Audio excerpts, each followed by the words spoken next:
Muy bien, pues tengo el gusto de presentarles en este momento al maestro Dionisio Galarza Molina.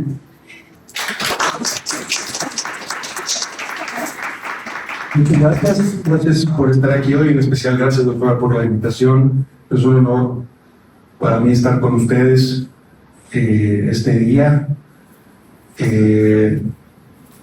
Bueno, me pidieron así como hacer una semblanza de lo que quería enfatizar es esa idea de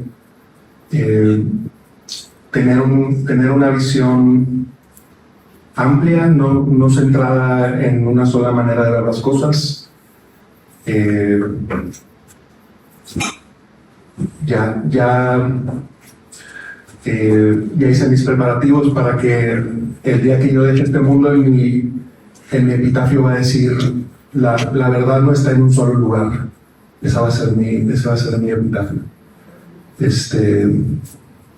Y un poco eso me ha permitido hacer como un recorrido que a mí me ha prevenido de no aburrirme, interesarme en muchas cosas diferentes, aparentemente contradictorias, que si uno no tiene cuidado, uno puede acabar haciendo un caos absoluto en su consulta.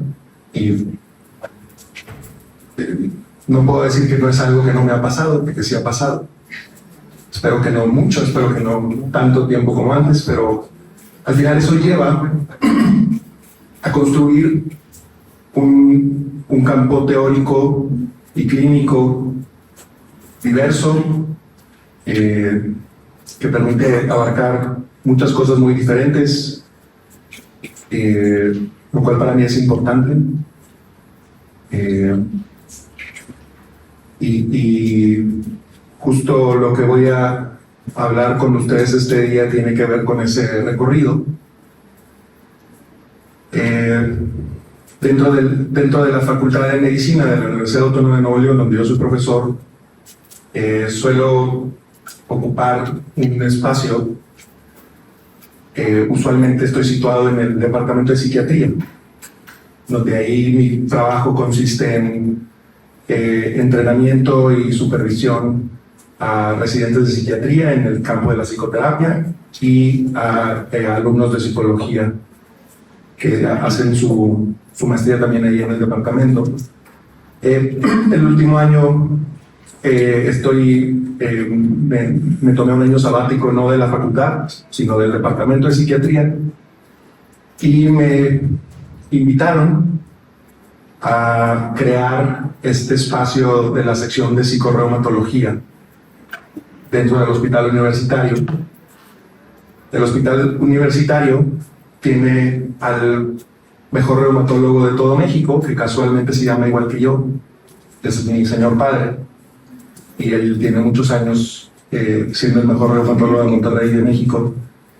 Y él desde hace mucho me dijo, un día tienes que venir a ayudarme con esto, porque es una idea que tengo, es una visión que tengo de algo que a mí me importa mucho, la salud mental en el campo de la reumatología, en el campo de las enfermedades reumáticas.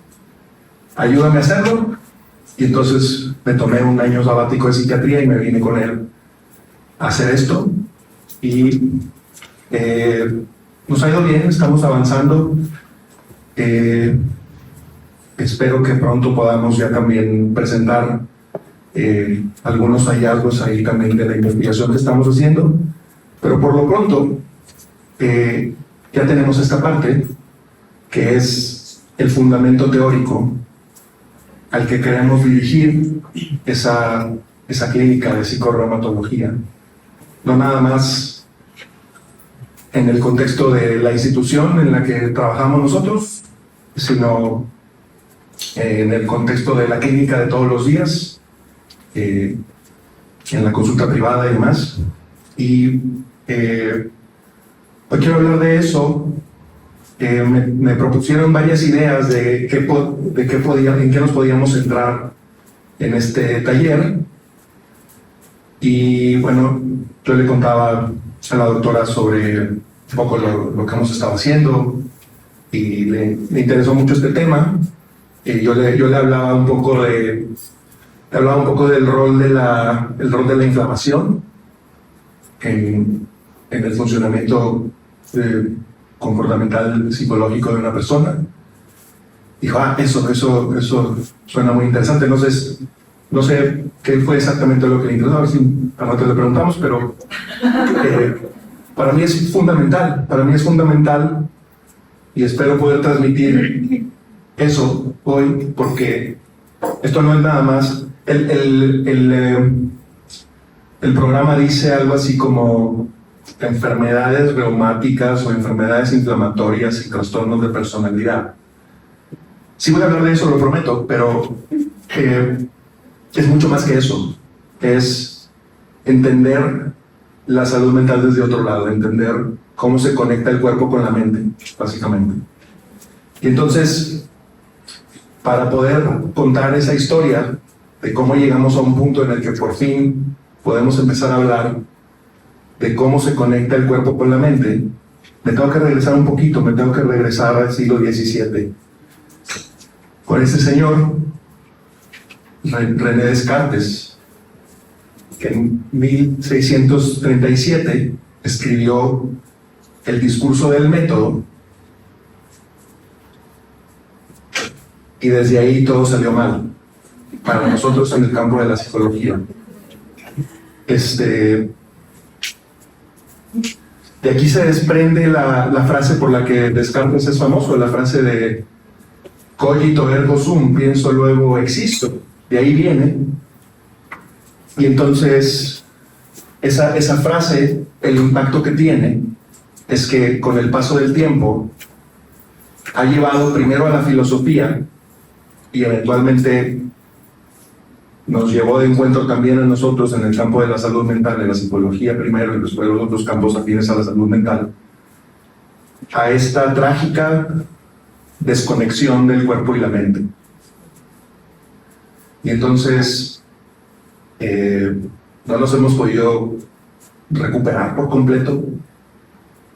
Estamos en eso, pero por décadas esto ha sido lo que ha prevalecido, esta idea. La mente como algo que no tiene nada que ver con el cuerpo desde donde está emergiendo, lo cual puedo pensar en muchos calificativos, en muchos epítetos de lo profundamente equivocado que me parece a mí esto.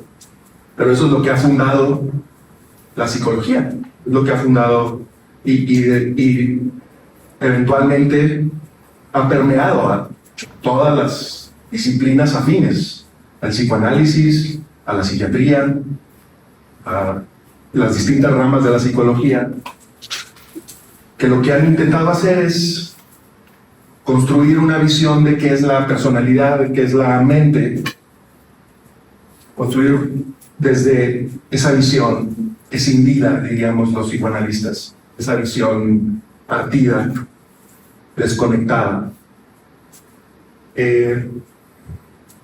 intentando abarcar las características de la personalidad, centrándose en la mente como principal objeto de estudio, sin cuerpo. Y entonces, bueno, acá ponía la cita de Damasio.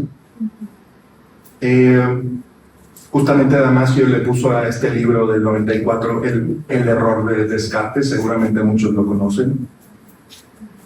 Y bueno, pues él justamente es quien trae a la luz, por lo menos hasta donde yo lo he podido estudiar, es de los primeros o el primero que trae a la luz este problema, por lo menos para nosotros en el ámbito clínico, y pues nos recuerda que no hay mente sin cuerpo y que entonces tenemos que hacer esta exploración de esta conexión íntima de los procesos mentales y los estados biológicos del cuerpo. Y bueno, ya a finales del siglo XX, el panorama empieza a mejorar. Aparecen autores como Panzer, en paz descanse, el mismo Damasio, Stephen Porges, en el campo del neuropsicoanálisis, que es mi campo principal, del psicoanálisis, y dentro del psicoanálisis, del neuropsicoanálisis, aparecen Solms, aparece Kandel, aparecen un montón de gentes que ya empiezan a abordar cómo es esa conexión. Y luego eso se beneficia de otros campos muy interesantes y que luego empieza a haber esta polinización cruzada que ha sido muy enriquecedora, sobre todo la teoría del apego. Entonces, bueno, pues pinta mejor el panorama. Todavía hay mucho que hacer, y más con toda la tarea que les voy a dejar hoy, después de que hablemos de dónde estamos en este momento a la hora de hacer esa integración entre mente y cuerpo. Entonces, ¿cómo se ven los modelos de personalidad cuando entrelazamos los estados mentales con los procesos biológicos subyacentes que influyen en el funcionamiento del sistema nervioso? ¿Cómo se ve eso? Es muy raro, la verdad, pero muy interesante. Lo que surge son modelos que dejan de conceptualizar la personalidad como algo que sucede exclusivamente en el interior de un individuo. O sea, llámesele a eso su mente, su cerebro, los genes, lo que sea, como le quiere, cada quien se enfoca en una pequeña cosa, cada quien se enfoca en una pequeña cosa y descarta lo demás, para dar lugar a una conceptualización de un cuerpo-mente en constante retroalimentación con su entorno.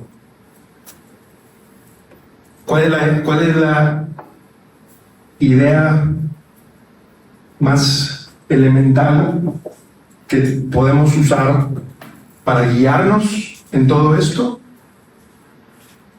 Es que nuestro cuerpo está diseñado para una cosa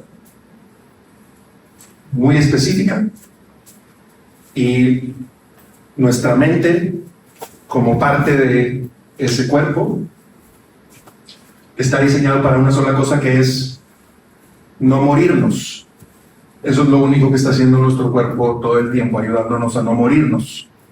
Y entonces, partiendo de ahí, podemos empezar a entender cómo se puede hacer un modelo de la personalidad que integre toda esta conceptualización.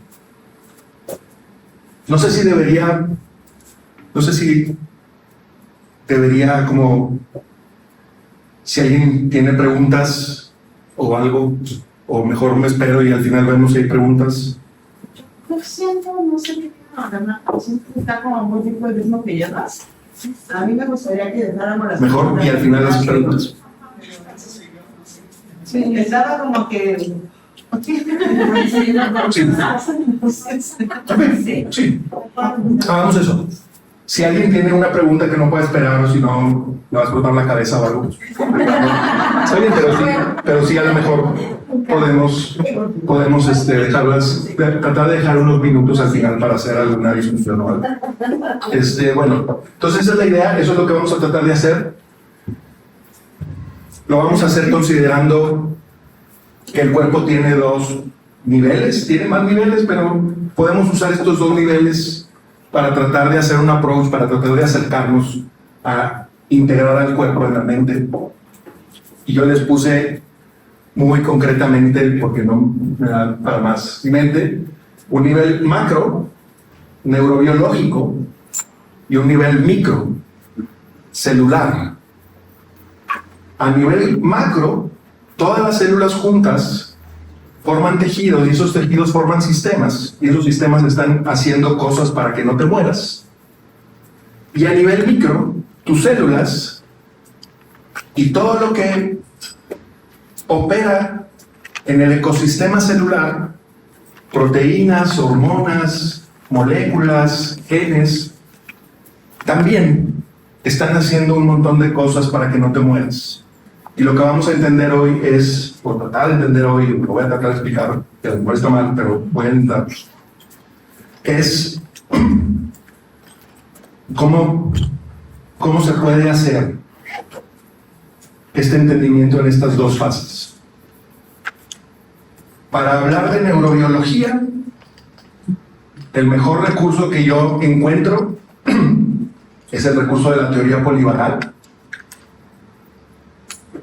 Y vamos a ver cómo la teoría polivagal nos ayuda a entender a nivel macro cómo opera el cuerpo en esa ejecución de procesos sistematizados dependientes del Estado. Y también vamos a ver qué es ese mismo nervio vago en, obviamente, integración con otras áreas vitales de nuestro organismo. En este caso, hablando de esto específico, vamos a hablar de la conexión entre el eje hipotalámico hipofisiario adrenal en conjunto con el nervio vago. Y cómo ese conjunto es el que opera a este nivel para generar respuestas dependientes del Estado. Depende de lo que está pasando, es lo que esto está haciendo. Y entonces, luego vamos a tratar de entender cómo esta base, cómo este cimiento es sobre el cual se construye algo como una mente, sea lo que sea esto, algo a lo que le llamamos una mente. En su conjunto, estos dos niveles conforman un sistema de activación de mecanismos neurofisiológicos estado-dependientes que están evolutivamente adaptados para responder a las características del ambiente en términos de seguridad versus amenaza. Dicho de otra manera, perdón, yo traía gripa el lunes y dije, va a llegar el jueves, yo voy a Guadalajara y voy a andar con gripa, no estoy 100% con gripa, pero creo que para allá voy, perdonen. ¿Qué iba a decir? Dicho de otra manera, como tu cuerpo quiere que no te mueras, necesita mecanismos que todo el tiempo están tratando de detectar si estás en peligro o estás a salvo.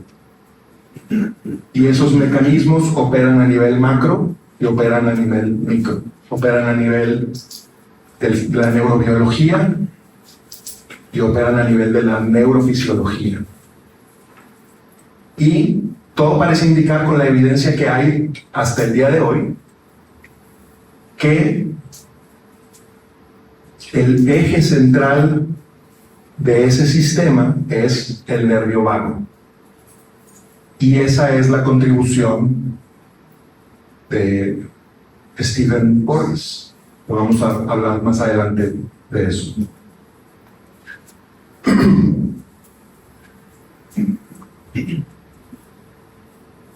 Pues aquí está, Stephen Porges. Stephen Porges es un psicofisiólogo.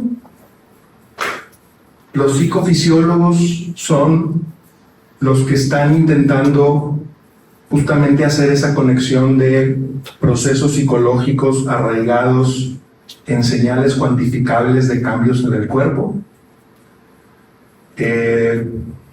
Está, por ejemplo, el caso de Kahneman, que está en otra cosa totalmente diferente de la de nosotros. Kahneman, que era el de la economía, el de las heurísticas y los sesgos.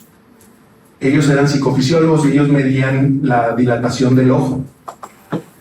Thinking fast and slow y todo eso. Medían la dilatación del ojo y podían ver cuando alguien estaba thinking fast y cuando estaba thinking slow. Una variable muy fácil de medir que tiene que ver enteramente con el cuerpo. Le servía para explorar un aspecto del funcionamiento psicológico. Entonces, Porges también tenía su pedacito del cuerpo, que era con el que él trabajaba, era el que él usaba para hacer esta exploración desde la psicofisiología. Ese pedacito del cuerpo que él usaba se llama variabilidad de la frecuencia cardíaca, heart rate variability. Y entonces, él en realidad no le interesaba, al final todo esto tiene una aplicación muy clara en trauma, en todo lo de trauma, pero a él no le interesaba, no tenía nada que ver con eso, no le interesaba eso para nada. A él le interesaba entender la variabilidad de la frecuencia cardíaca como un dato del cuerpo, como un bit de información del cuerpo que podía tener algún tipo de sustrato psicológico. Por accidente, estudiar esa variabilidad de la frecuencia cardíaca le llevó a crear esta cosa de nada que se llama la teoría polivagal. ¿Por qué? Porque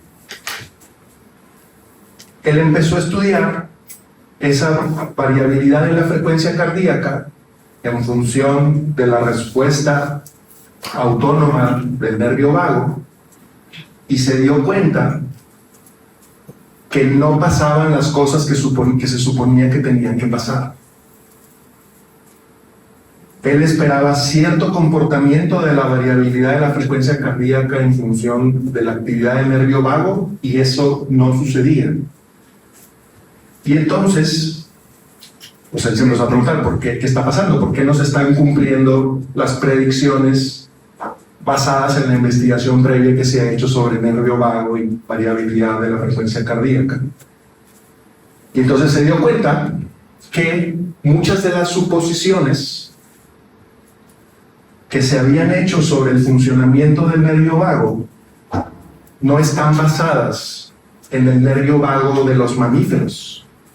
Están basadas en versiones más primitivas del nervio vago que corresponden a otras especies de animales. Y entonces, él llegó al punto de darse cuenta de que en realidad la gran diferencia, y por eso no pasaban las cosas que se suponían que tenían que pasar, es que los mamíferos tenemos dos nervios vagos en lugar de uno. O, dicho de otra manera, nuestro nervio vago, y de otra manera más correcta, pero al principio Borges le llamó polivagal, muchos nervios vagos. Él decía, es que son como si fueran dos nervios vagos, no uno, como en todos los demás animales. Lo más correcto es decir que tenemos un nervio vago que tiene dos partes. Una de las partes está mielinizada, es más moderna filogenéticamente hablando, es más avanzada en la evolución. Los otros animales no la tienen. Y los psicólogos de los 50 que estudiaban el nervio vago no se habían dado cuenta de eso. Tuvo que venir Borges hasta los finales de los 70, principios de los 80, a hacer investigación en esa área, que eventualmente llega en 1995, publica él su primer artículo sobre la teoría polivagal. Entonces, son dos nervios vagos, el nervio vago primitivo, que es igual al que tienen los demás animales, no mielinizado, primitivo, automático, y el otro nervio vago, mielinizado, evolutivamente hablando más moderno, y aquí viene la clave, sobre el que podemos tener un poquito más, no mucho control, pero un poquito más de control, suficiente control sobre cómo funciona el nervio vago moderno mielinizado, como para que nos permita hacer cosas que los demás animales no saben hacer, no lo pueden hacer, y que básicamente es muy posible que una de las grandes razones por la que los mamíferos somos mamíferos y podemos hacer cosas de mamíferos es gracias a que tenemos esa variación en nuestro nervio vago comparado con el de otros animales. Entonces esa es la historia, me gusta mucho contar historias, esa es la historia de Borges y cómo llegó por accidente a ser el investigador más importante en este nuevo modelo de del estudio de la personalidad integrado al cuerpo. por accidente se volvió el autor más importante de eso y por accidente se volvió el autor más importante de muchas otras áreas, la psicotraumatología, las intervenciones informadas en trauma, todo lo que tiene que ver con trauma básico. Hay otras maneras de explicar el fenómeno del trauma emocional. Yo no creo que haya otras que sean mejor que estas. Ahí ustedes pues les va a tocar ver las otras y leer y ustedes decidirán cuál les gusta más. Pero yo creo que esta es la que funciona más y esta es la que me ayuda mucho a mí a hacer toda la integración que voy a tratar de hacer en las siguientes páginas. Antes de seguir avanzando, para quienes no han tenido un acercamiento a qué es la teoría polivagal, hay 3 conceptos que son muy importantes de saber a la hora de entrar. Ahorita vamos a entrar a la teoría polivagal. No sé si para muchos va a ser su primer acercamiento, a lo mejor para otros no. Estos son 3 conceptos muy importantes en la teoría polivagal. El concepto más importante es el primero, neurocepción. Neurocepción es un mecanismo psicológico que descubrió Porges como consecuencia de sus hallazgos sobre el funcionamiento del nervio vago mamífero. La neurocepción es una forma de percepción que tenemos los seres humanos, y probablemente otros animales mamíferos también la tienen, que nos permite escanear el entorno de manera implícita, inconsciente dirían mis maestros viejos psicoanalistas, pero esa palabra ya no la usamos, ahora decimos implícita y automática. Hay algo adentro de nosotros que nos ayuda a escanear el entorno para determinar si el entorno es peligroso o es seguro. Y que con ese pedazo de información, nuestro cuerpo, incluido ahí a nuestra mente como parte de nuestro cuerpo, sabe qué hacer. Y entonces, ahorita nosotros estamos aquí participando de esta conversación. Más adelante va a ser una conversación, que es un monólogo, pero más adelante va a ser una conversación. Estamos participando, estamos aquí, ustedes están sentados, yo estoy aquí parado hablando, estamos tranquilos, espero. La mayoría se ven tranquilos, a lo mejor algunos se ven un poco confundidos, pero creo que están suficientemente tranquilos como para representar la neurocepción de seguridad. Estamos aquí todos participando de este momento y al hacerlo estamos representando la posición de una neurocepción segura. A todos nosotros, nuestro nervio vago nos está ayudando a determinar que en este momento, en este lugar, estamos a salvo. Hay una posibilidad que no es menor, porque somos varias personas y simplemente por estadística, a lo mejor alguno de ustedes está pasando por algo, tiene algún problema o lo que sea, y tal vez, aunque este lugar es seguro, podría ser que para alguno de ustedes algo esté pasando adentro, que les esté causando malestar. Y entonces esa va a ser una excepción.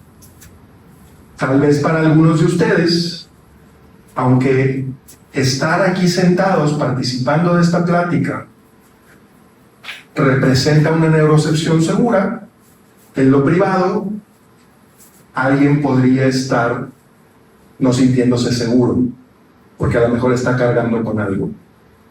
¿Quién sabe qué sea? No vamos a preguntar obviamente, pero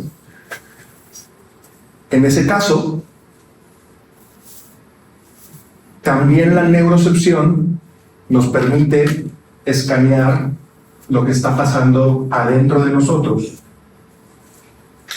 para seguir haciendo ese trabajo de determinar si algo que está pasando en este entorno o adentro de nosotros es peligroso o es seguro.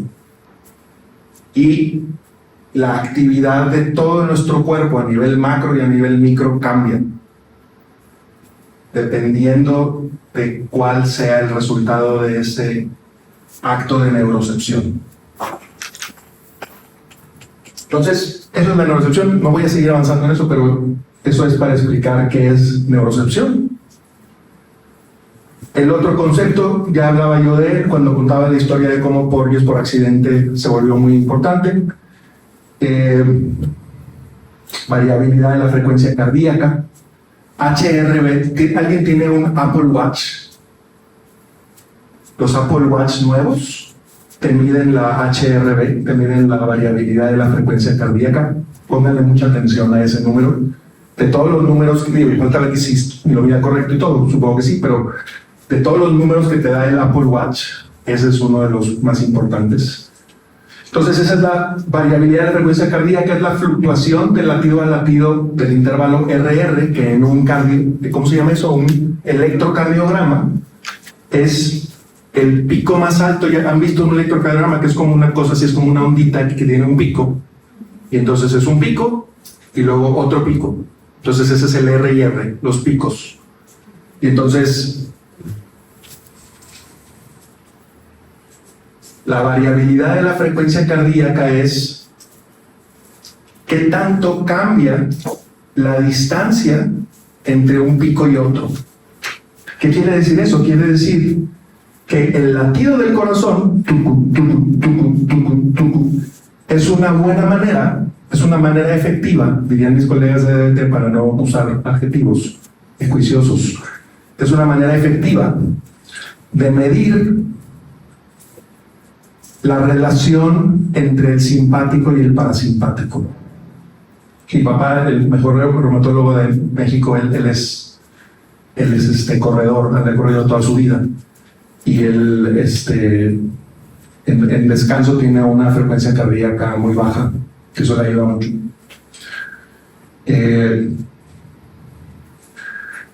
Y entonces eso quiere decir que cuando estás en el otro lado, tienes la frecuencia cardíaca muy alta, probablemente eso tiene que ver con una sobreactivación del simpático. ¿Van siguiendo con eso? El simpático está haciendo más de lo que debería de estar haciendo, y entonces eso te está teniendo como resultado que tengas menos flexibilidad, tengas menos adaptabilidad. Que incluso cuando tu corazón podría estar latiendo más despacio, tu simpático no deja de funcionar a las revoluciones a las que está funcionando. Y entonces tu frecuencia, tu variabilidad de la frecuencia cardíaca es baja, y eso te está haciendo ser menos flexible, y eso te está enfermando despacio. Por eso en el Apple Watch lo pusieron, porque ese es el dato que dice muchas cosas sobre tu salud. Y entonces así fue como Porges entró a todo esto. Él quería saber qué mecanismos, qué procesos fisiológicos son los que mediaban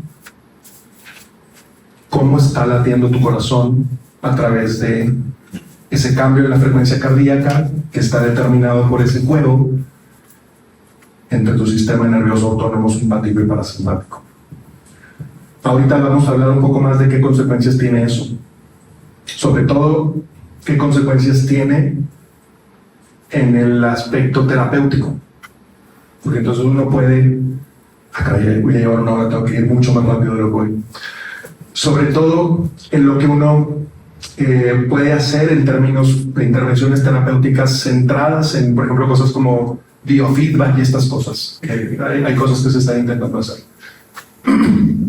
Entonces, primero neurocepción, segundo variabilidad de la frecuencia cardíaca, tercero tono vagal.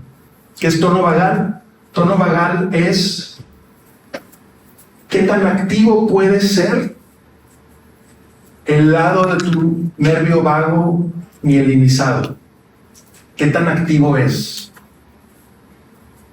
Mientras mayor sea el tono vagal, más tú puedes usar tu nervio vago para desacelerarte y relajarte. Es el freno El freno vagal le llama Porges. Y entonces,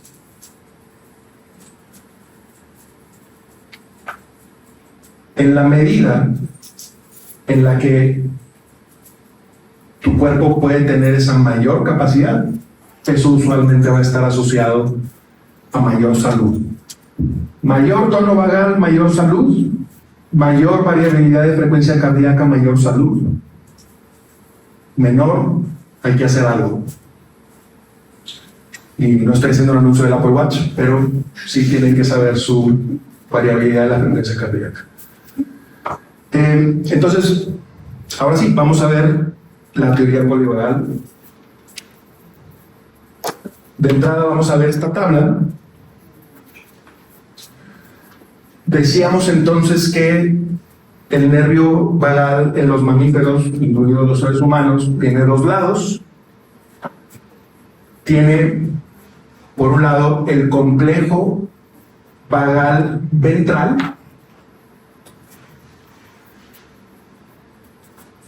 Es la parte, como decía, más evolucionada de nuestro nervio vago. Los otros animales no la tienen, los mamíferos la tienen.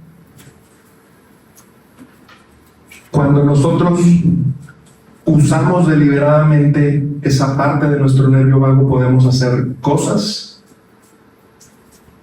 que básicamente giran en torno a nuestra habilidad de ser seres sociales,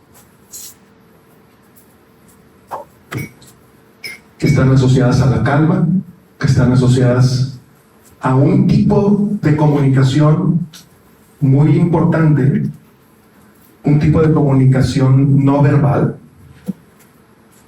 como lo es la vocalización, que tiene una función correguladora. Eso lo saben muy bien los que han estudiado mentalización. Los que hemos estudiado mentalización hemos leído la obra de Gergely. ¿Gergely se llama así? El del Magnus. ¿Te acuerdas del Magnus? No. ¿Cómo se llama él? ¿Gergely? Sí. Sí. Nomás he leído su nombre, nunca lo he escuchado, por eso no sabía cómo se decía. Pero toda esa parte del Magnus, de marcar la emoción, depende mucho de la habilidad de vocalizar. Decía, yo tomé los cursos de mentalización con Bleiber.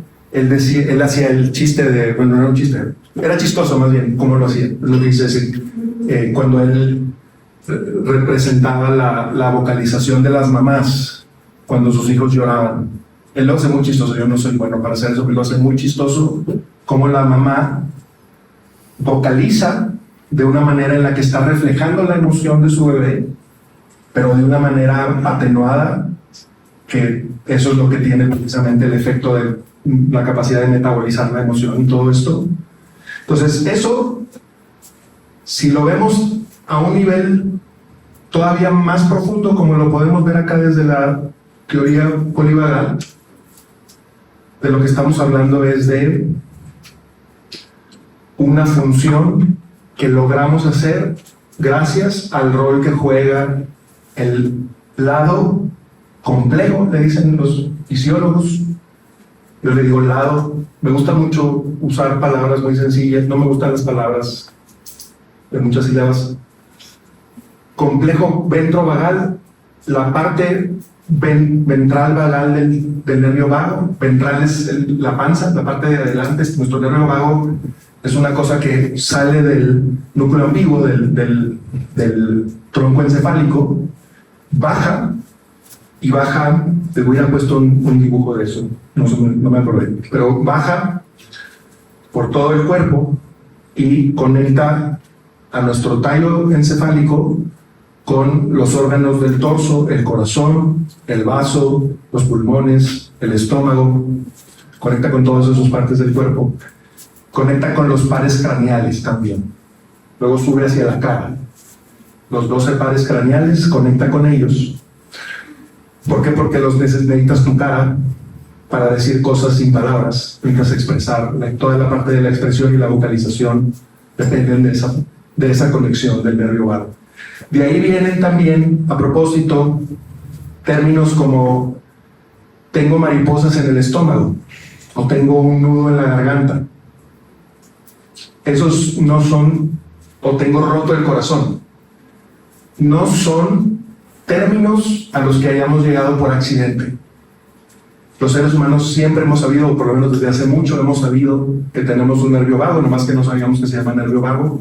Ese nervio vago es el que media todas esas sensaciones, todas esas experiencias somáticas. Entonces, ese es el lado mielinizado de nuestro nervio vago, el lado moderno, más moderno evolutivamente hablando, tiene 100.000 años, pero es el más moderno en comparación con el otro. Nos permite la conducta social y desde un punto de vista inmunitario, esto lo vamos a ver más al rato, más a fondo, activa el reflejo colinérgico antiinflamatorio.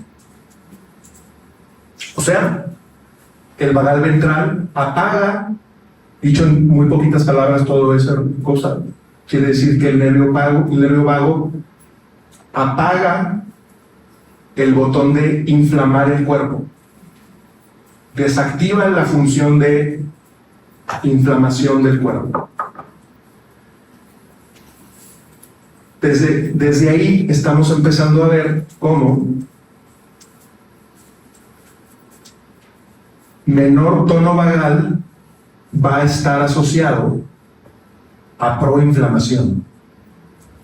Mientras más debilitado esté tu tono vagal, más propenso vas a estar a tener inflamación crónica.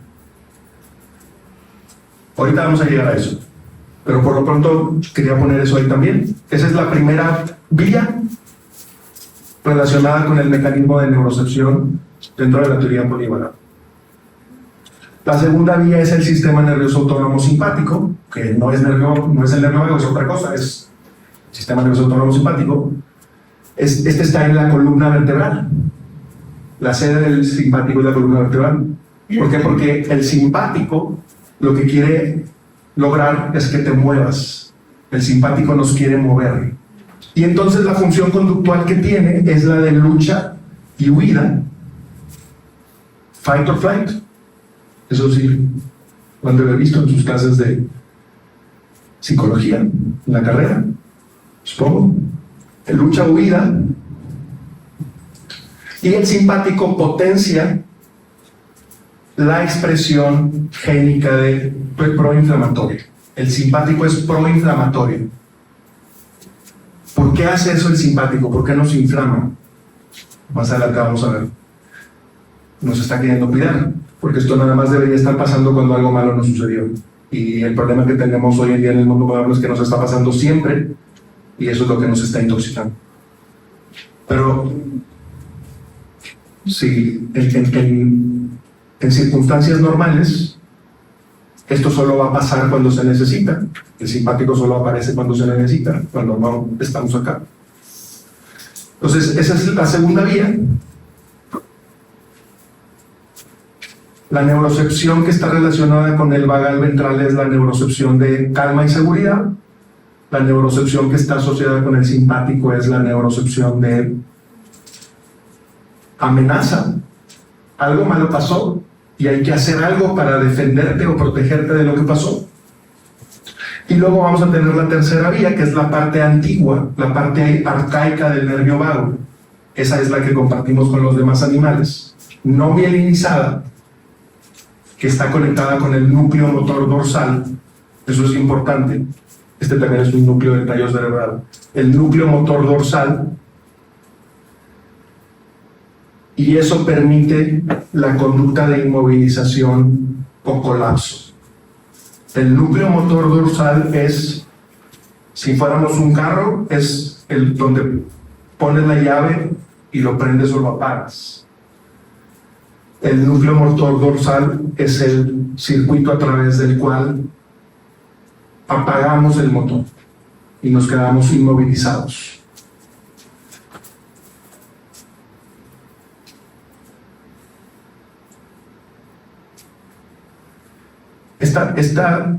Esta conducta es muy arcaica. Si ustedes intentan matar a una cucaracha una noche en la cocina, prendes la luz A las 12 de la noche vas por un pan a la cocina porque te dio hambre, prendes la luz, hay una cucaracha, la tratas de aplastar con la escoba, la cucaracha no sabemos cómo, pero siente que la están atacando y su primer reacción instintiva es voltearse y quedarse inmóvil. ¿Para qué le sirve eso a la cucaracha? Para sobrevivir una circunstancia extrema, enfrentando a un depredador al que no le puede ganar y del que no puede escapar. Se inmoviliza. Para eso sirve esta función mediada por el complejo dorso vagal. Cuando está activo, eso favorece la hipotensión, favorece la hipomotilidad visceral, nuestra panza, nuestras tripas dejan de rugir, nuestro intestino, la gente con, ¿cómo se llama eso?, con estreñimiento. Podría ser que algunos de ellos eso tenga que ver con una sobreactivación del vagal, del dorso vagal. Y eso crea microambientes inflamatorios, partes random de tu cuerpo que empiezan a tener inflamación todo el tiempo. Y inflamación todo el tiempo es igual a enfermedad reumática. A eso es a lo que sirve. Entonces, eso pasa con el dorso vagal. Acá lo vamos a ver. Usé la tabla menos vistosa. Debería haber usado esta desde el principio. Esta está en internet. Si le pones Polyvagal Theory, sale esta, un chorro de gente la tiene en su página. Yo se lo robé a alguien de ahí.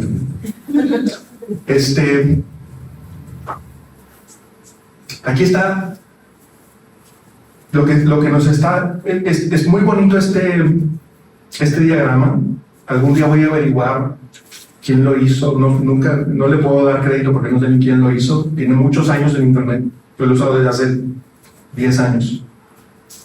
No sé quién lo hizo, pero es muy bonito porque engloba todo lo que necesitas saber para poder usar la teoría polivagal en tu práctica clínica. Necesitas saber que entonces hay 3 tipos de neurocepción, que cada una está mediada por una parte distinta del sistema nervioso. Y todavía más, nuestro héroe anónimo no solo hizo eso, sino que aparte hizo esta representación de emociones y estados mentales que van a estar asociados con cada una de las respuestas que puede tener nuestra neurocepción. Cuando estamos funcionando en el ventral vagal, lo que está activado, esto ya fue la elaboración de la teoría polivagal, cuando está activado el ventral vagal, el vago ventral en español, ventral vagal en inglés, está funcionando nuestro sistema de involucramiento social, social engagement. Estamos todos aquí representando una neurocepción de seguridad, engaging, interactuando con nuestro entorno.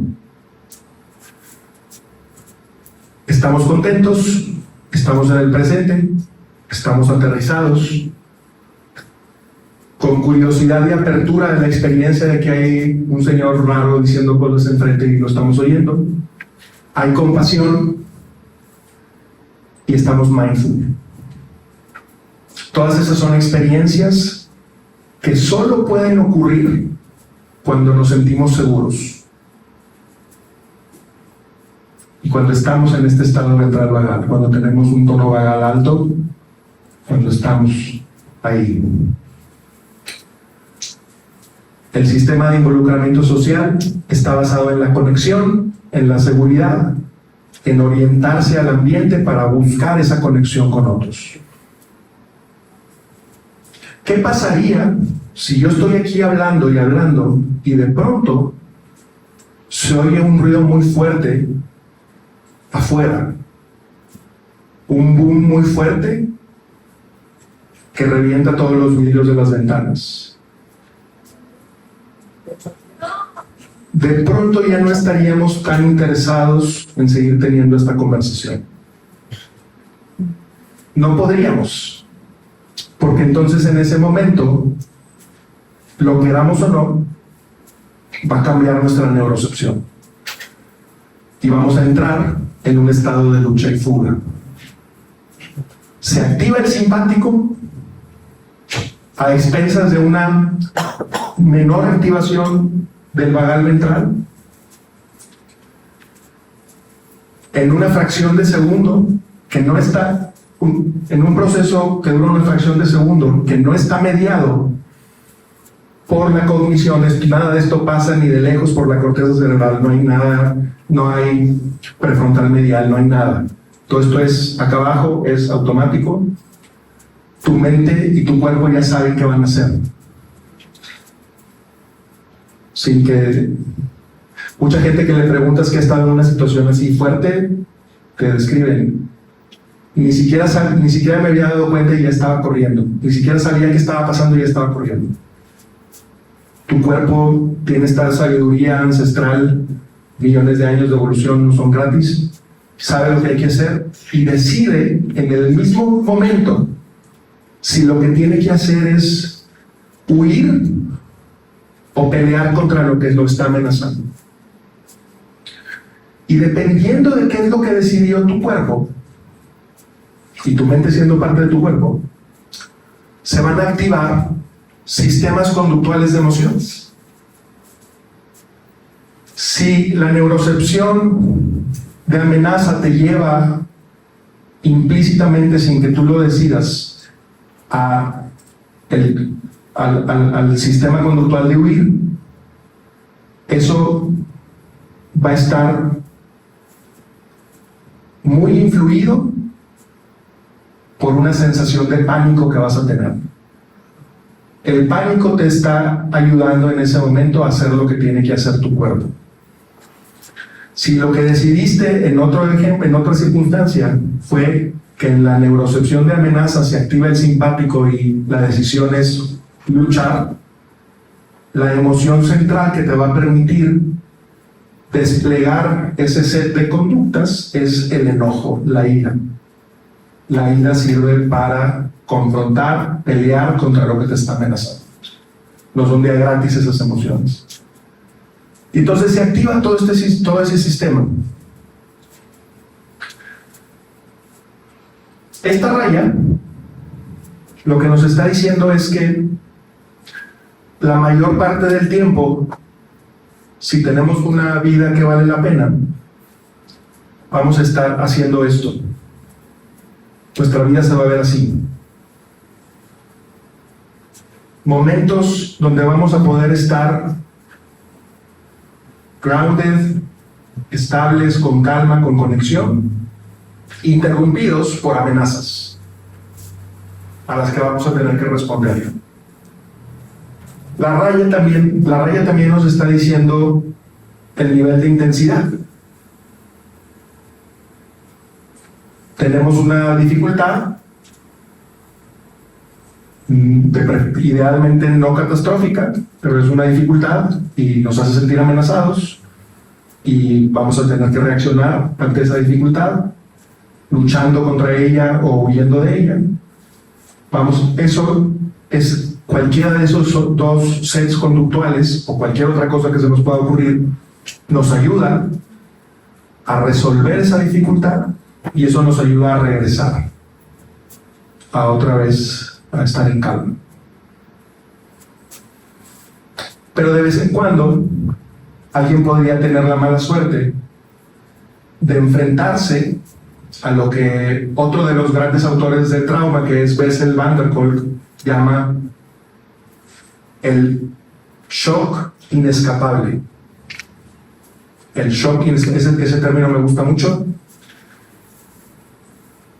Otros términos que para mí concuerdan o están en la misma sintonía que el concepto de shock inescapable.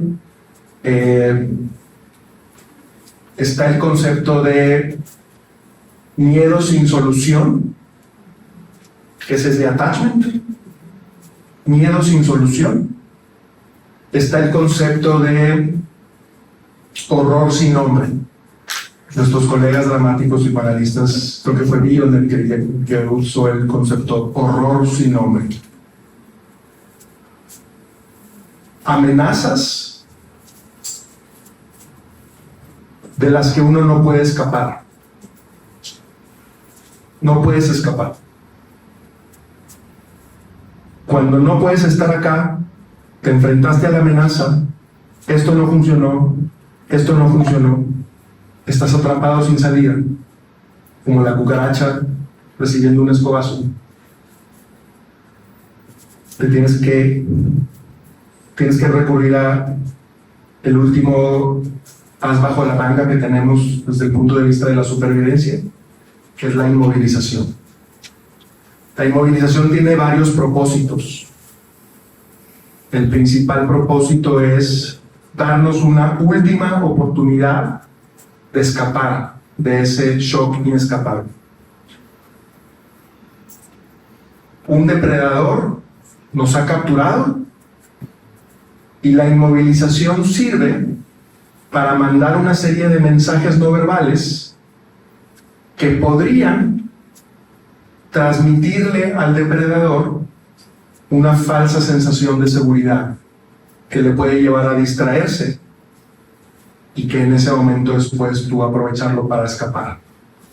Esa es una de las funciones que tiene la respuesta de inmovilización. Playing possum, dicen los gringos, jugar al tlacuache. Según ellos, no sé si eso sea verdad, pero que los tlacuaches hacen mucho eso, el inmovilizarse, hacerse los muertos. Entonces esa es una de las funciones. La otra función que tiene es te ayuda a no sentir cuando lo que está pasando es devastador. Te ayuda a no sentir porque lo que está pasando es devastador y estás mejor no sintiéndolo. Y al mismo tiempo tienes que pagar un precio muy grande. Cuando estás inmovilizado y dejas de sentir esa experiencia que está siendo abrumadora, el precio que pagas es la disociación. La disociación ocurre en el contexto de la respuesta dorsal vagal de inmovilización.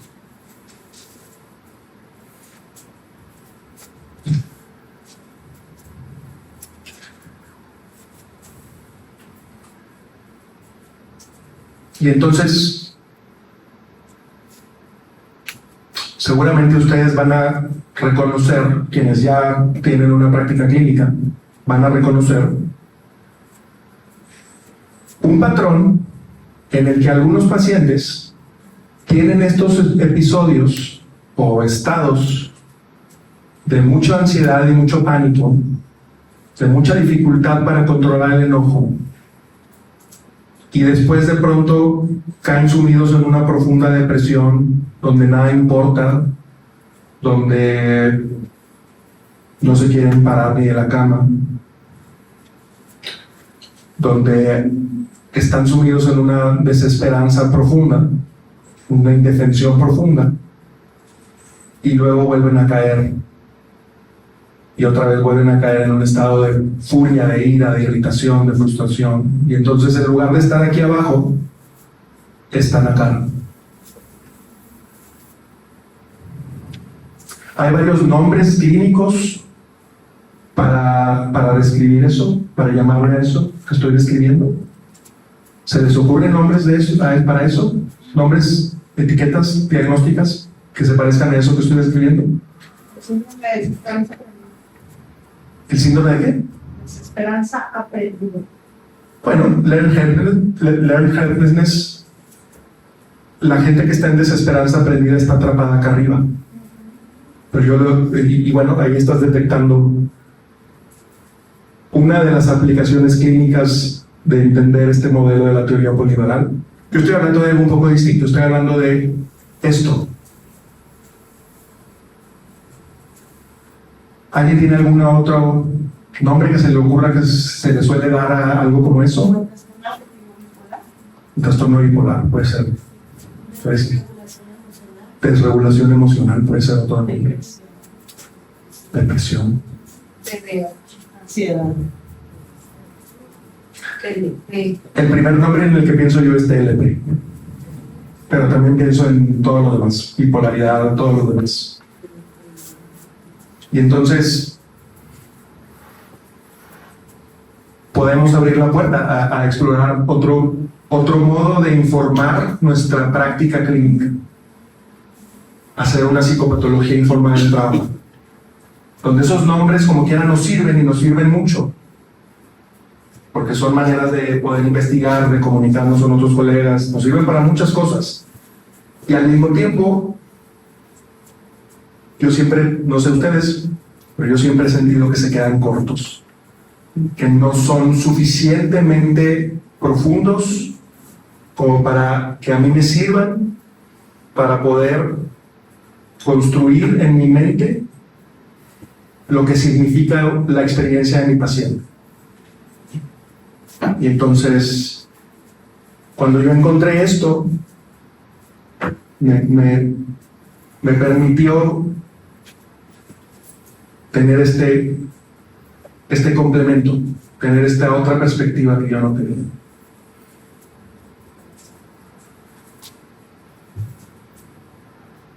Bien, no ha pasado tan rápido el tiempo esta vez. Que vi el reloj, la primera vez había pasado 1 hora, ahora volví a ver el reloj, nada más han pasado 20 minutos. Qué bueno. Que todavía hay mucho de qué hablar. Esta organización jerárquica permite que la inflamación sea modulada de forma estado dependiente. Ahora sí vamos a empezar a ver cómo esto macro va a tener implicaciones en lo micro. ¿Por qué? Porque entonces, cuando yo estoy en una neurocepción de seguridad, mi tono ventral vagal es alto, y eso está, la evidencia cada vez soporta más cómo eso está estrechamente ligado a una adecuada inmunorregulación. Seguridad es igual a inmunorregulación. Tu sistema inmune funciona como tiene que funcionar en la medida en la que tu tono vagal es alto y tú te sientes seguro la mayor parte del tiempo que se pueda. Y digo, uno no se va a sentir seguro adentro de una jaula de un tigre, también la seguridad es contextual, pero en la medida en la que puedes estar más ahí, eso, la evidencia cada vez nos dice más que eso repercute en esa capacidad. Mientras que los estados de amenaza sean vividos desde la activación simpática o sean vividos desde el colapso dorsovagal, van a estar asociados con inflamación.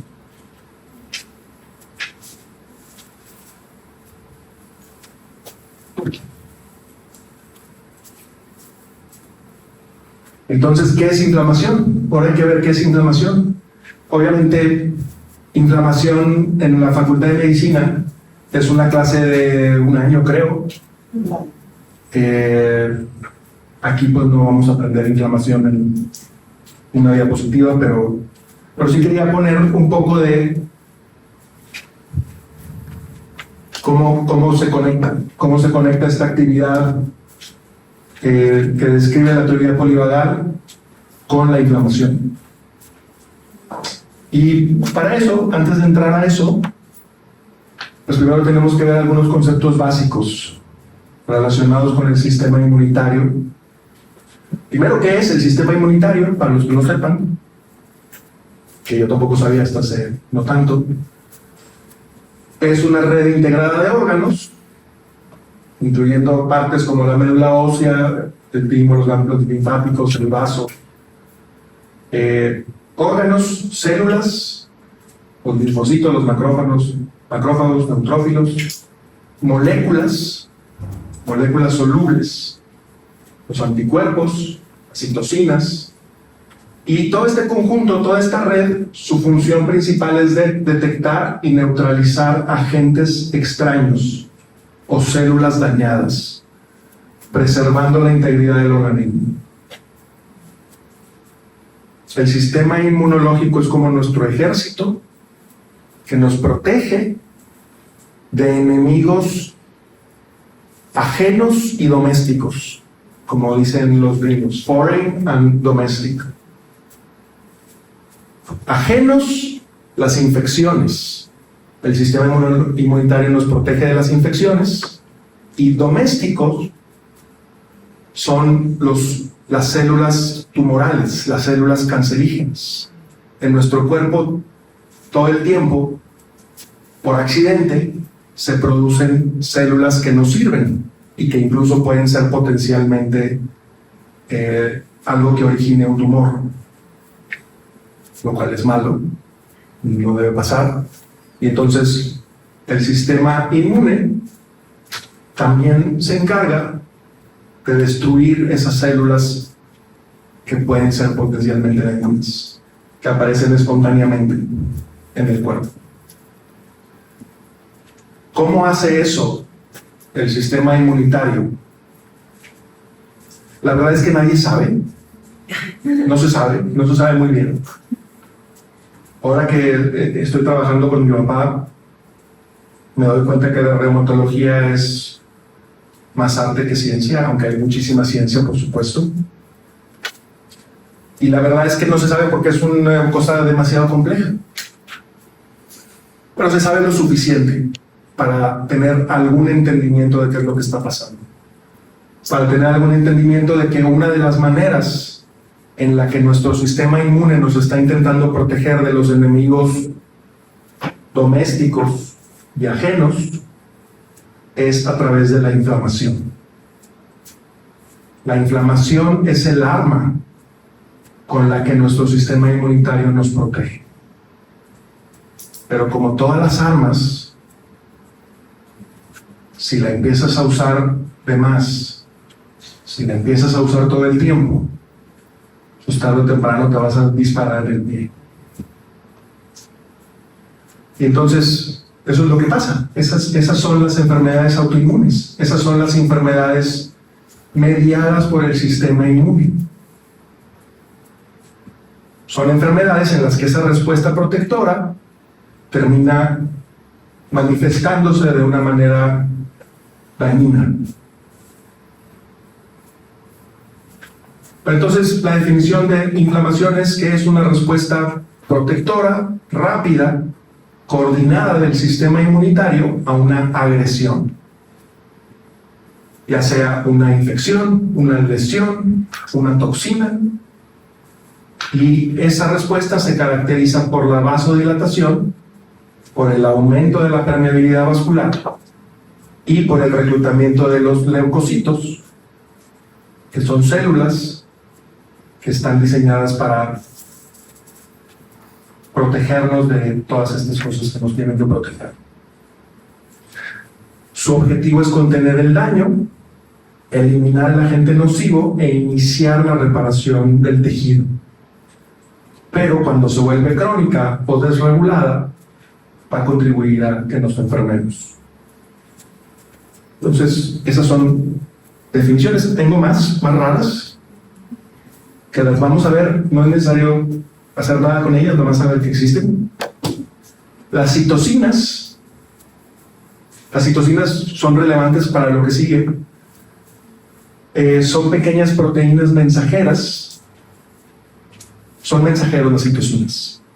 Sirven para que el cuerpo sepa a qué se está enfrentando y para defenderse de lo que lo está atacando. Secretadas principalmente por las células inmunes, pero también las células epiteliales y endoteliales, regulan la intensidad, el tipo y la duración de la respuesta inmune inflamatoria. Aquí vamos a tener las interleucinas, los interferones, las quimiosinas, el factor de necrosis tumoral alfa, entre otros. No importa cómo se llama, solo hay que saber que existe. También está esta otra que la puse porque la vamos a necesitar ver más adelante, el factor nuclear kappa light chain enhancer. Factor nuclear kappa, para los amigos, de células B activadas. El factor nuclear kappa es un complejo de factores de transcripción que cuando se activan, estimulan la expresión de genes proinflamatorios. Por eso lo puse, porque esto es muy importante. Cuando aparezca en alguna página, ahí es donde ustedes van a saber que eso quiere decir que hay inflamación y que no queremos inflamación. Es un interruptor maestro que integra señales de estrés, citocinas y receptores para orquestar inflamación e inmunidad. Entonces, este es nada más el preámbulo. Ahora lo que quiero que veamos es cómo se conecta el sistema inmunitario y todos estos componentes del sistema inmunitario con la neurocepción y con la teoría polivagal.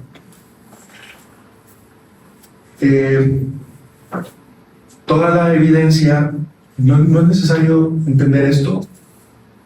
Lo que hay que entender es que toda la evidencia apunta a que la neurocepción también es la que inicia todas estas cascadas de respuesta inmunitaria.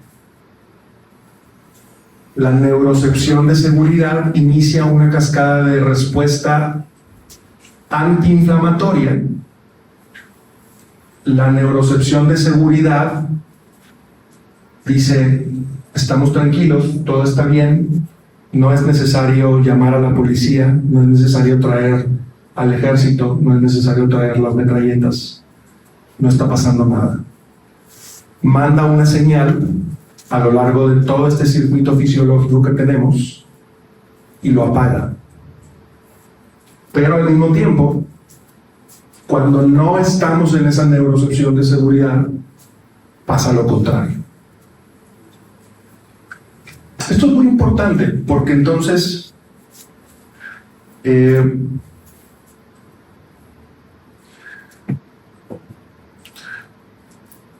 cuando empezamos a pensar en algo como las enfermedades reumáticas, o incluso cuando empezamos a pensar en algo como los trastornos mentales, ¿cuál es la amenaza? ¿Cuál es la amenaza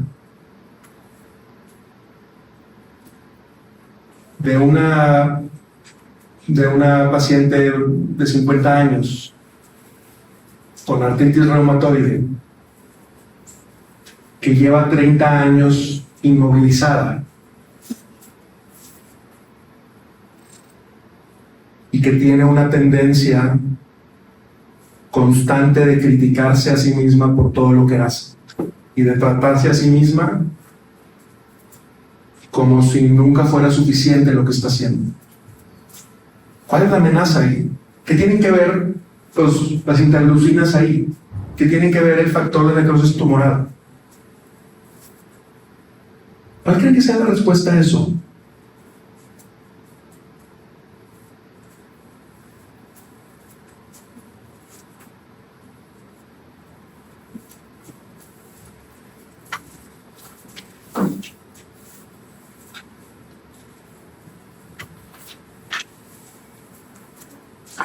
Hay dos maneras que a mí se me ocurren. Una es muy aburrida y la otra más interesante. Les voy a contar las dos. La más aburrida es que hay que recordar la premisa inicial, que es que tu cuerpo lo que quiere es que no te mueras. Esa es la premisa inicial. Tu cuerpo lo que quiere es que no te mueras.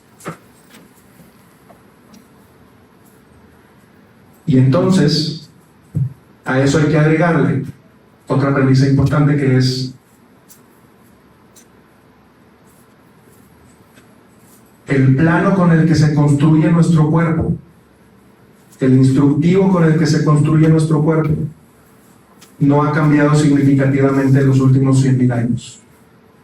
Ese es el otro dato que tenemos que entender para poder hacer esta conexión. ¿Qué implica eso? ¿Qué implica?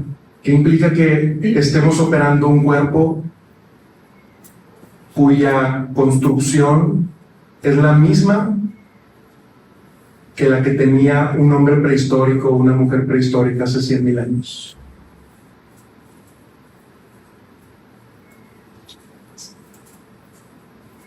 ¿Quién dijo yo? Lo que implica es que nuestro cuerpo está diseñado para un mundo que ya no existe.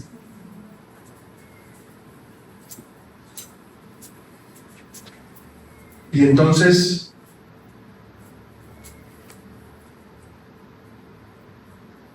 hay que entender algo que les platiqué, como lo que les platiqué de esta señora, no a la luz del mundo moderno, sino a la luz de cómo se hubiera visto la vida de esa mujer hace 100,000 años. Hace 100,000 años, lo peor que te podía pasar era morirte. Lo segundo peor que te podía pasar, ¿qué era?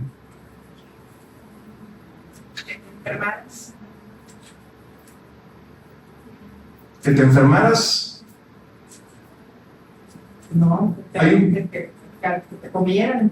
Que te comieran, que te enfermaras. Entonces, estoy de acuerdo con las dos. Yo pensé, casarse. Hace 100,000 años. A lo que voy es esto, a lo que voy es, La percepción de la amenaza. cuando estás más en peligro de enfermarte o de que te coma un animal, es cuando te quedas solo. Ajá. Claro. Entonces, lo peor que te puede pasar es morirte hace 100,000 años, y lo segundo peor que te puede pasar es quedarte solo. Eso quiere decir que nuestro cuerpo está diseñado para hacer todo lo que pueda para no morirse y para hacer todo lo que pueda para no quedarse solo. Por eso somos animales sociales. Gregarios, totalmente gregarios. Sí, exacto. Entonces, ¿qué le pasaba a un cavernícola hace 100,000 años cuando hacía algo equivocado y toda la tribu decidía correrlo de la tribu? Muy probablemente se iba a morir. Pero entonces aquí es donde viene la otra cosa, la cosa no aburrida. Digo, eso no es tan aburrido en realidad, no lo había dicho sí, pero la otra cosa que es todavía más interesante es que todo parece indicar que, como pasaba eso hace 100,000 años, y hoy en día ya no vivimos como hace 100,000 años, pero todavía es muy importante para nosotros pertenecer y no quedarnos solos. Todo parece indicar que cuando nuestra neurocepción interpreta la amenaza específica de poder quedarse solo, aparece una respuesta proinflamatoria. Y entonces, la lógica de eso es, soy un cavernícola y mi tribu me corrió y ahora estoy solo.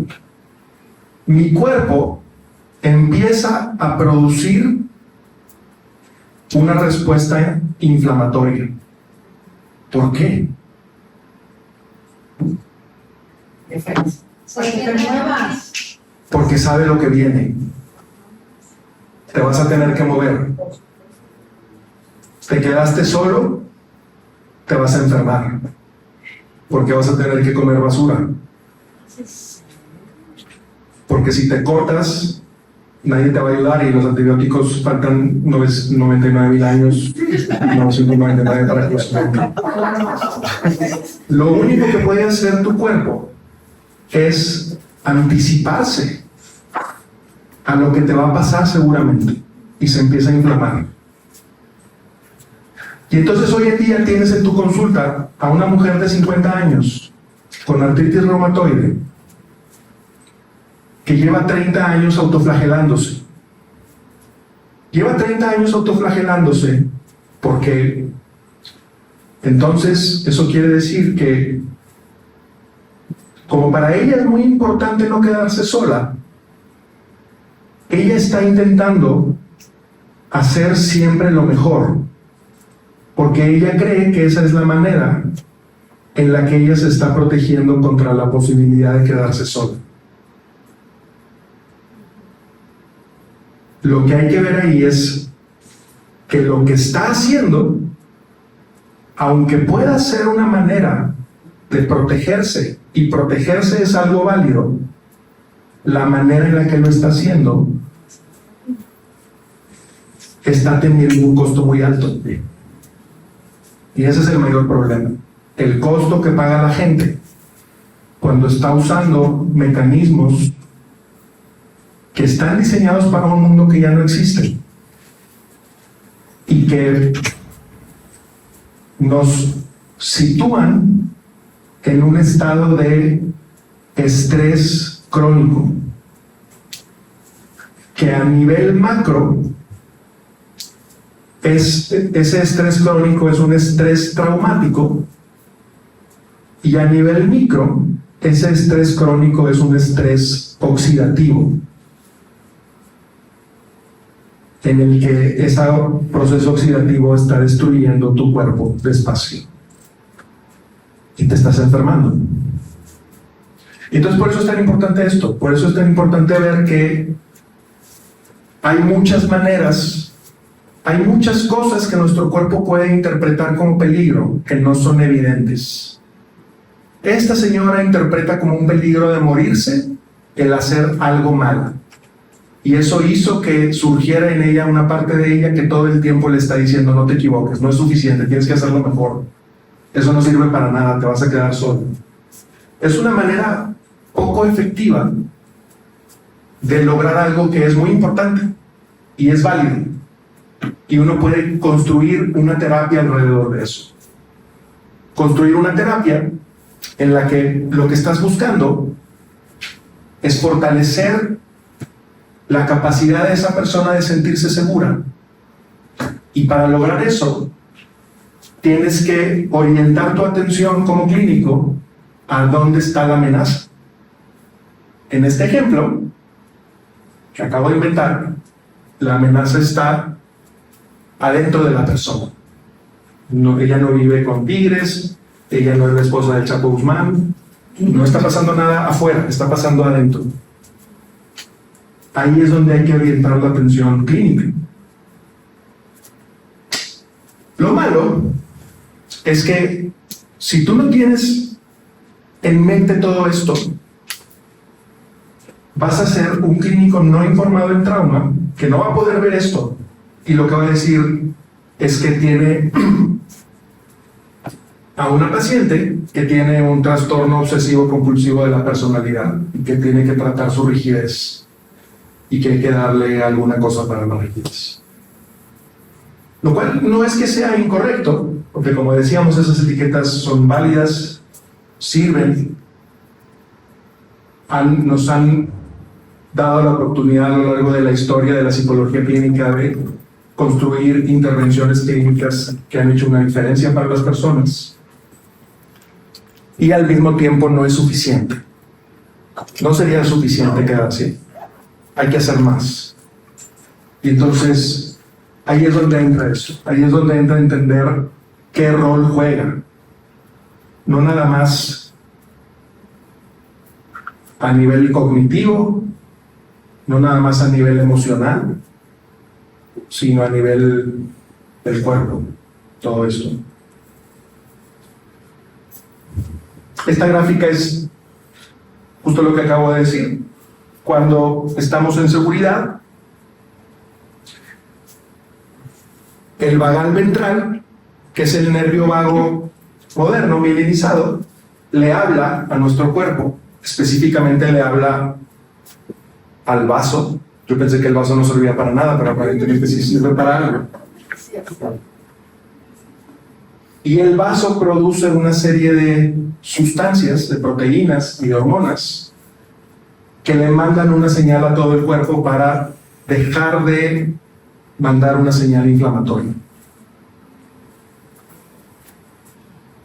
Mira, aquí lo explicaba. Bueno, pero no importa. Bueno, aquí está el factor nuclear kappa.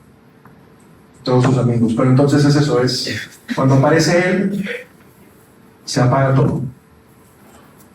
Este reflejo inflamatorio enlaza directamente la salida ventrovagal con la supresión de la tormenta citostónica. se dejan de producir citocinas, que son las que sirven para activar esta respuesta inflamatoria.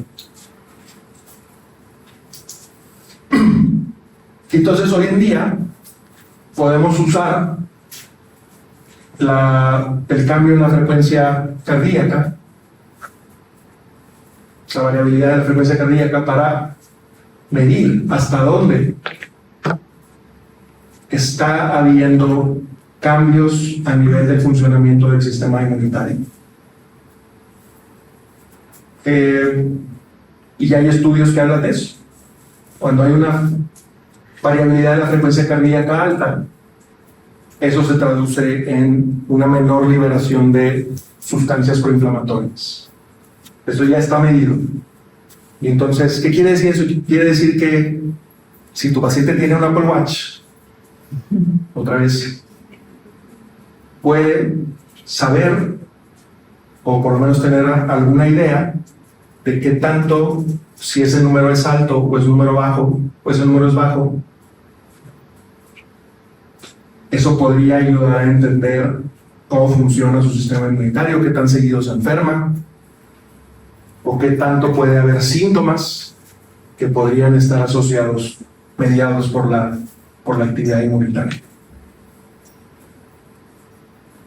Entonces, la teoría polivagal no solo describe cómo nos sentimos seguros, sino que también describe por qué sentirse seguros es antiinflamatorio.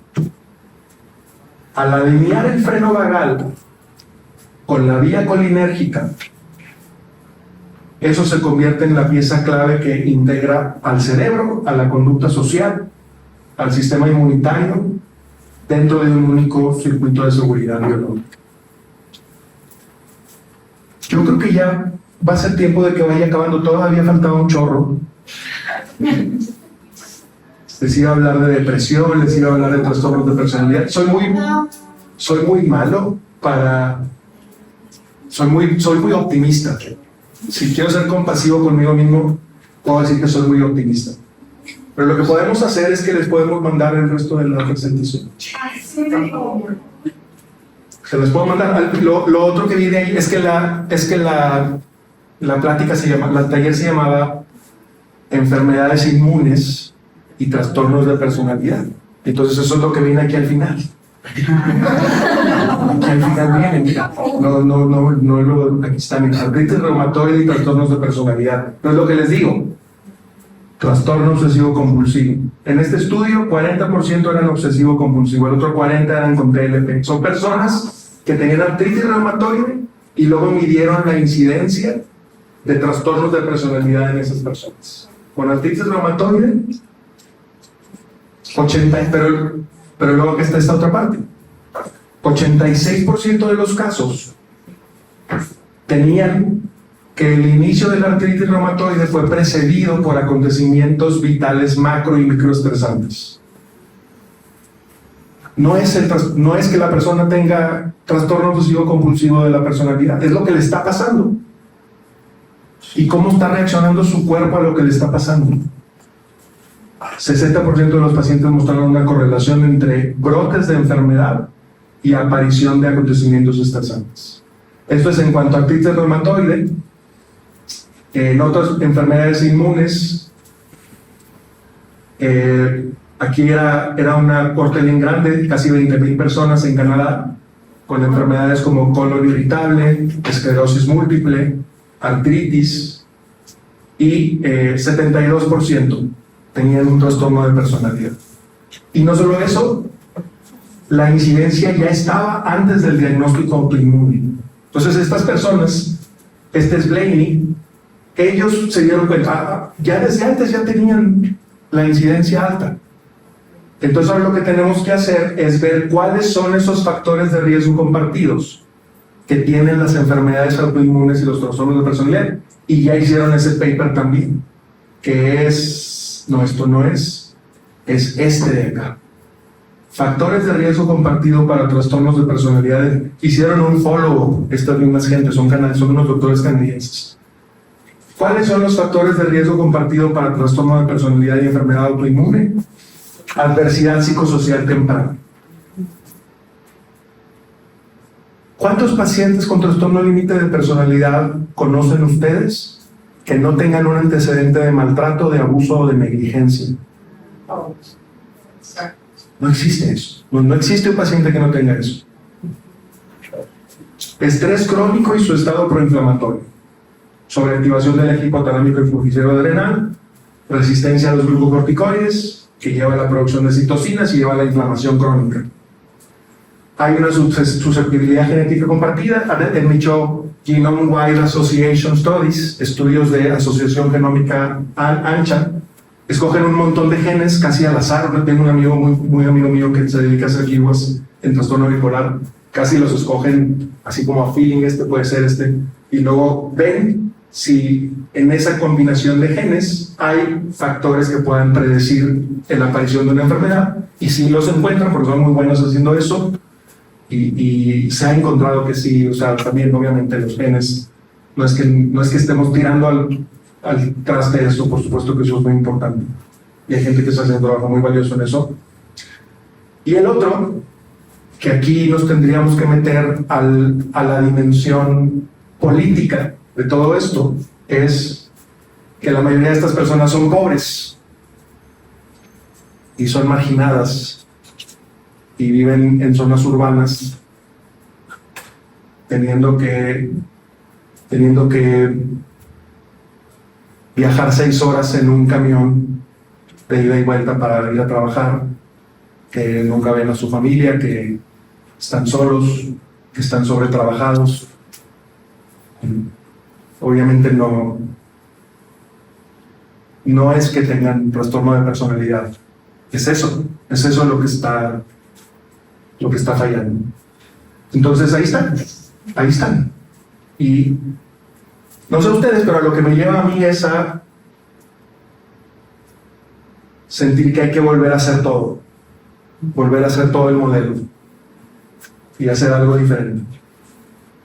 Entonces, bueno, ya, quiero dejarle ahí para que queden aunque sea 7 minutos de preguntas. O platíquenme algo ustedes ahora.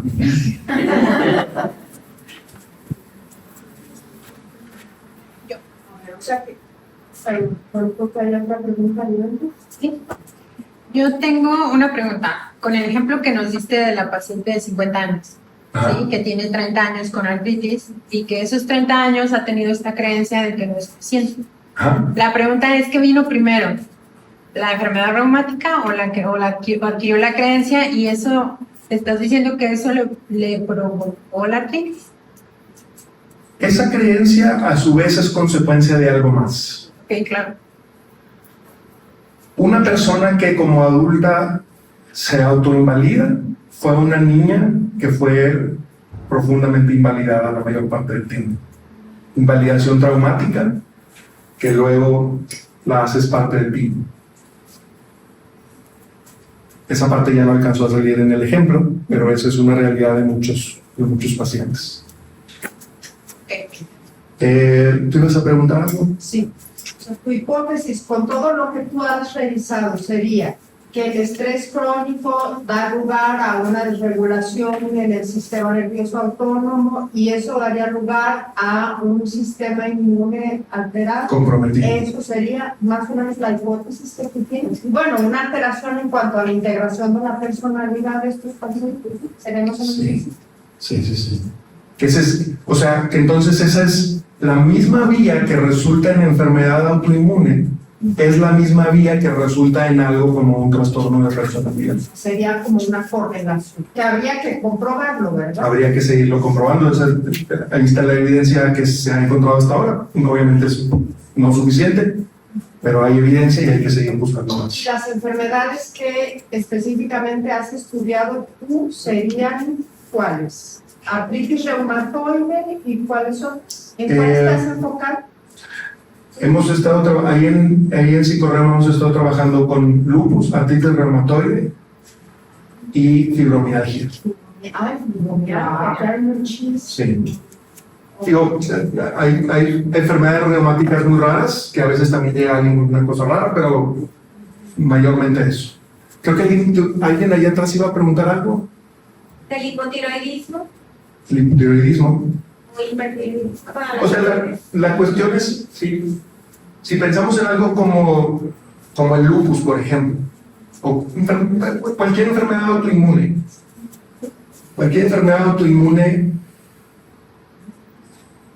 diciendo una versión muy reduccionista y sencilla, es el sistema inmunológico atacando tu propio cuerpo. Y entonces tienes algo, por ejemplo, es la enfermedad de Hashimoto, que es una forma de alteración de la tiroides que causa hipotiroidismo autoinmune. Eso sí, también, claro. ¿Alguien iba a preguntar algo más? Que ni siquiera puedo formular, pero algo que se me ocurrió, como todos estos capas, no sé qué, y Ajá. cosas medibles, Ajá. ¿se puede medir en algún estudio médico? Estudios de sangre, sí. ¿Sangre? ¿Y esa información nos daría algo importante para trabajar con esa pregunta? Yo no pediría esos estudios, yo no me enfocaría en eso, pero es importante saber que ahí está la vía. O sea, por ejemplo, más en mi práctica, cuando no estoy en psicorreuma, tengo mi propia práctica y veo de todo, veo familias, veo parejas, hago de todo. Y ahí lo que puedo hacer es preguntar por síntomas físicos. Y mucha gente te va a decir, pues no sé si tenga algo que ver, pero tuve fibrosis quística, tuve o incluso cosas metabólicas. Tengo diabetes tipo 2. Una persona de 30 años con diabetes tipo 2, cosas. Ahí es donde esa sí es la exploración que sí conviene hacer. Ya lo otro, sin meterte que si él está alto o no está alto, pues eso ya es complejo, ¿no? Pero ¿Hay como medicamentos que puedan apoyar en esa parte física? extrañamente, Pero como psiquiátrico, desde este lado más inmunológico o endocrinología, algo que pasa allá. ahí es donde el trabajo interdisciplinario con los médicos, ya sean endocrinólogos, reumatólogos, ellos, irónicamente, lo que dan los reumatólogos son esteroides. ¿Saben lo que son los esteroides? Son análogos del cortisol, es cortisol artificial. Y entonces es como si le estuvieras dando al cuerpo a lo que no está pudiendo llegar por sí solo. Como un diabético que le das insulina. Algo parecido. Eso sí. Pero ahí pues es más bien que ellos saben eso y nosotros lo que hacemos es lo que nosotros hacemos es encontrar las amenazas. Detectar la neurocepción. Tu paciente está deprimido y está colapsado, está inmovilizado. Tu paciente está ansioso, pero está en una neurocepción simpática. Y entonces, supongo que algunas de las personas que van a venir a hablar aquí van a hablar de eso, van a hablar de cuáles son las intervenciones que pueden ser efectivas desde ese lado, ¿no? Y creo que yo mañana tengo algo también de eso, creo que vamos a hablar de eso mañana. ¿Algo más? Yo tengo una duda, solo no sé si bueno, pero estoy revisando un caso con algunos compañeros y entonces yo anoté qué estrategias se han mostrado efectivas para fomentar la regulación autonómica en consultantes con cuadriplegia desde una perspectiva polivagal. El reto ahí es que esa es una persona que físicamente no está conectada con su cuerpo, con la mayor parte de su cuerpo. Y entonces, yo lo que intentaría hacer es ayudarla a conectar con la parte de su cuerpo con la que sí puede conectar, como su cabeza, su cara, y tratar de construir seguridad a partir de ahí. La respiración le puede servir. Respiración, si es que puede respirar. Respiración. Sí, porque escuchando pues pasa por miedo a una... Pero sí puede respirar por sí solo. Puede Ah, respirar. pues sí, ahí sí. Pues, La aspiración tiene que ser más larga que la inspiración. Y eso le ayuda a conectar más con el sistema parasimpático. Claro. Bueno, Acá había otra pregunta. ¿No sabes? sí. No. Lo de la diabetes mellitus, ¿no? Creo que también. También por el rol metabólico que tiene, Y la obesidad. la resistencia al cortisol. Mucha gente con diabetes 2 tiene resistencia al cortisol. Bien, pues muchas gracias.